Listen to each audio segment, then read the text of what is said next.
अगर तुमने डिस्क्लेमर पढ़ लिया हो तो आओ आगे बढ़ते हैं, और अगर नहीं पढ़ा तो मत पढ़ो, तुम्हारा क्या जा रहा है। बस वीडियो दिल पे मत लेना, एक बार को तुम अपनी बुंड में ले लो मगर दिल पे नहीं।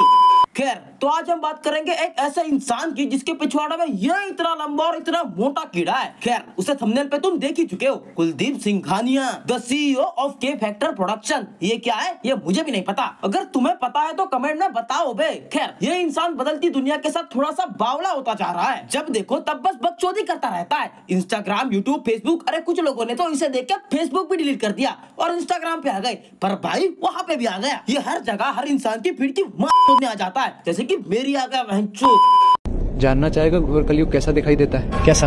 ये है इलॉन मस्क, इस दुनिया के रिचेस्ट आदमी, इलॉन मस्क के फादर, और ये है जेना, इलॉन मस्क की स्टेप डॉटर। अब इलॉन मस्क जेना को तब से जानता है, तब से ग्रूम कर रहा है जब वो सिर्फ 4 साल की थी। हाँ तो, और सबसे शॉकिंग बात, आज इलॉन मस्क के 2 बच्चे हैं जेना के साथ। व्हाट? यस, इलॉन मस्क ने जिस लड़की को 4 साल की उम्र में अपनी गोदी में खिला के पाल पोस के बड़ा किया, आज उसके साथ उसके 2 बच्चे हैं। अरे कुलदीप भाई, दूसरे की पर्सनल लाइफ में इंटरफेयर करने की तुमको गंदी आदत है। अबे उसका बाप, उसकी बहन, उसके बच्चे, और विदेश में तो ये सब चलता रहता है। इलॉन मस्क ने जिस लड़की को 4 साल की उम्र में अपनी गोदी में खिला के पाल पोस के बड़ा किया, आज उसके साथ उसके 2 बच्चे हैं। This is what घोर कलयुग looks like. What the hell? अबे साले, ये क्या भकलेंडी बातें कर रहा है? इसमें कलयुग कहाँ से आ गया? ये बस तूने किसी की पर्सनल जिंदगी के बारे में पब्लिकली डिस्कस किया है। इलॉन मस्क तो मानता भी नहीं कि ऐसी कलयुग जैसी कोई चीज भी होती है, पर भाई की रिसर्च, भाई की नॉलेज, और अंदर की बुढ़ में गई ऐसी नॉलेज। या तो हिस्ट्री अपने आप को रिपीट करती है या फिर हम किसी सिमुलेशन में हैं। ऐसा क्या मिल गया? अब्राहम लिंकन और जॉन एफ कैनेडी, दोनों यूएस प्रेसिडेंट्स, जानता ही होगा ना? हाँ तो, अब्राहम लिंकन को 1846 में कांग्रेस के लिए इलेक्ट किया गया था, जॉन एफ कैनेडी को 1946 में। अरे ये विदेशियों के झाड़ के बालों के साथ खेलना क्यों है तुम्हें? मैं बता रहा हूँ, इसके दिमाग के स्क्रू किसी नाली या गटर में गिर गए हैं, और अब इसका दिमाग इतना ढीला हो चुका है कि इसके कंट्रोल में ही नहीं है। 100 साल बाद भाई, उसे कोइंसिडेंस कहते हैं। कोइंसिडेंस। लिंकन 1860 में प्रेसिडेंट बने थे, जॉन एफ कैनेडी 1960 में। दोनों ही प्रेसिडेंट सिविल राइट्स के लिए लड़े थे, और दोनों ही जब प्रेसिडेंट थे उसी टाइम पे उनके बच्चों की डेथ हुई थी। व्हाट? Coincidence, right?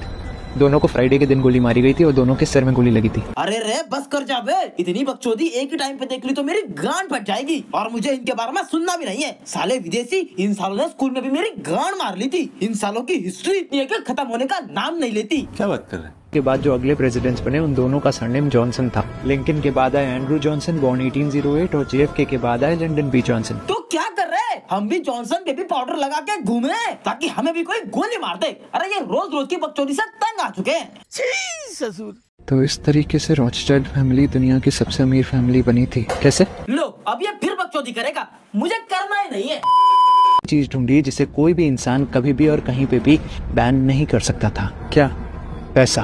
उन्होंने अपने 5 बेटों को फाइनेंस में ट्रेन किया और 5 अलग अलग शहरों में भेजा, फ्रैंकफर्ट, लंदन, पेरिस, वियना और नेपल्स। पहली बात तो ये लोग हैं कौन, और दूसरी बात, तू हमें इनके बारे में बता क्यों रहा है? कुलदीप सिंघानिया ऐसी नॉलेज बांटता है जिसकी किसी को जरूरत ही नहीं है। Total waste of time.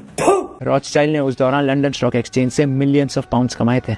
What? Yes. और इस तरीके से रॉथस्चाइल्ड 1800s में वर्ल्ड की one of the wealthiest family में से एक बन गए थे, और माना जाता है कि आज तक उनका पैसा सीक्रेटली इस वर्ल्ड को कंट्रोल करता है। अब तो मैं पक्का बता रहा हूँ, ये एक इल्यूमिनाटी का चौधा है। अक्सर ऐसी बेरंड बातें इल्यूमिनाटी के चौधे ही करते हैं। इन्हें कुछ झाट पता नहीं होता, ये बस अपनी वीडियो में कुछ 4 ऐसे शब्दों का प्रयोग करता है जिन्हें सुन के हमारी गांड फट जाती है। मैं बता रहा हूँ, ये बस कहानियां सुना रहा है। अरे जिनका हमें नाम नहीं पता, जिनको हमने कभी देखा नहीं, उनके बारे में जान के हमें करना क्या है? सही बात है। अगर सिर्फ पैसा ही सीक्रेटली पूरी दुनिया को कंट्रोल कर रहा है, तो क्या इसका मतलब पैसा ही भगवान है? हाँ, पैसा ही भगवान है। कैलाश पर्वत पे शिवजी नहीं, नोटों का बंडल रहता है।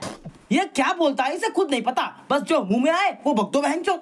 यहाँ लोग जिंदगी भर बिजनेस करके भी करोड़पति नहीं बन पाते, और वहीं दूसरी तरफ ये लड़का वैंग निंग लबुबू डॉल्स बेच के चाइना का one of the youngest billionaires बन गया है ना। ये आदमी कैसा भी हो, मुझे इसकी एक बात पसंद है, हर बार कोट और पैंट पहन के ज्ञान देता है। इसे पता है कि अगर ये हमारी तरह फटी हुई बनियान पहन के ज्ञान दे तो इसकी बकचोदी कोई नहीं सुनेगा, पर वही अगर सामने वाला कोट पैंट पहन के हमें गाली भी दे दे तो हमें चुपचाप सुननी पड़ती है। Control, this is JL 8696, continuously cabin pressure lose कर रहे हैं।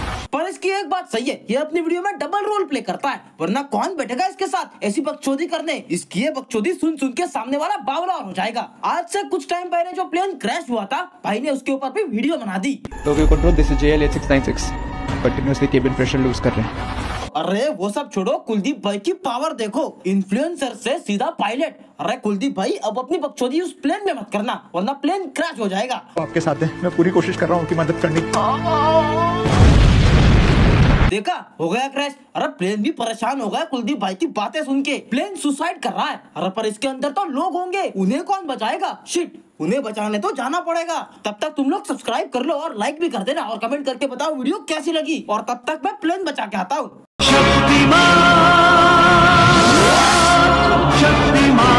अरे मेरे शक्तिमान वाले कच्चे में छेद हो गया।